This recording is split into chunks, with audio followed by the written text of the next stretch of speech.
So first of all, why we meditate? Well, one may put the question, why do we meditate?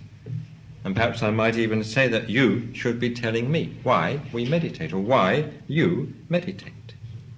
But I can say, as a result of conversations with a number of people who come to our classes and who practice meditation, that there are basically two types of motivation, two types of approach. And we may just provisionally designate these as the psychological and the spiritual. By the psychological type of motivation, I mean that someone is in search simply of peace of mind.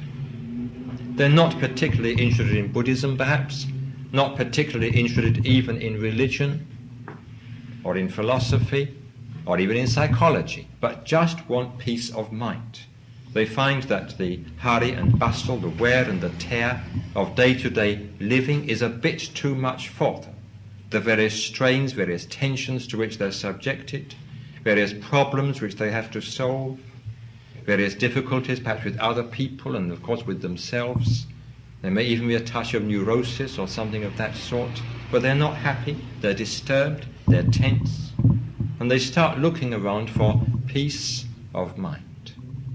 And someone tells them, or they hear in some way, as so many people have related to me, that Buddhism teaches meditation, and meditation can give you peace of mind. So this is the first type of motivation. People take up the practice of meditation, as it were psychologically, just to gain some inner tranquility, some peace which it seems the world cannot give. Then we may say the spiritual type of meditation consists basically in an aspiration after not just peace of mind, but after what we call in Buddhism enlightenment or Buddhahood, the desire in wider terms to understand the meaning of existence itself, to come to some sort of intelligible terms with life, or even, more metaphysically, to know reality, to see the truth, to penetrate into the ultimate reality of things. So some people take up meditation with this sort of motivation. Meditation as a stepping stone to something further, something higher. Awareness of, understanding of, experience even of ultimate reality itself. The two approaches, of course, the psychological and the spiritual, are not mutually exclusive. Quite a number of people come in, take up meditation with a psychological motivation merely, but they find that imperceptibly, without being aware of it, the sheer momentum of their own practice carries them beyond the boundaries of the psychological into the spiritual world, into a world of spiritual experience.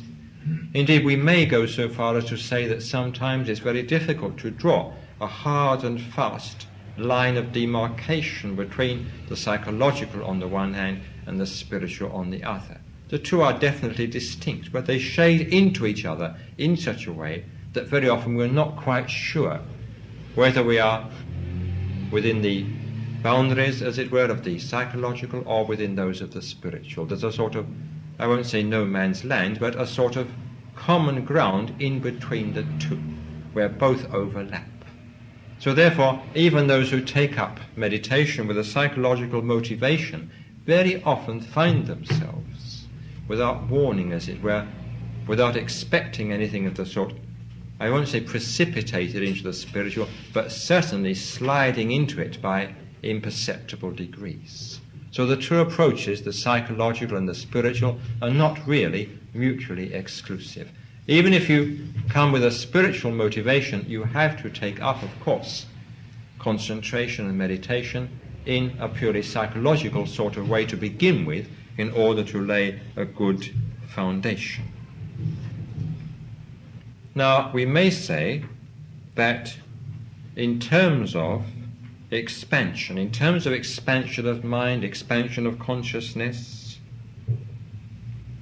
one type of motivation, one type of approach, the psychological, represents a partial and a temporary expansion of consciousness, whereas the other, the spiritual approach, stands for a total and permanent expansion of consciousness. So that there's a difference of degree in a certain sense, rather than a difference of kind between the two methods or the two approaches or the two motivations. So this is why we meditate, very broadly and briefly, either to gain peace of mind within a purely psychological context or framework of reference, or as a stepping stone to the experience of reality, or to some kind of spiritual experience, something above and beyond the psychological in a narrow sense.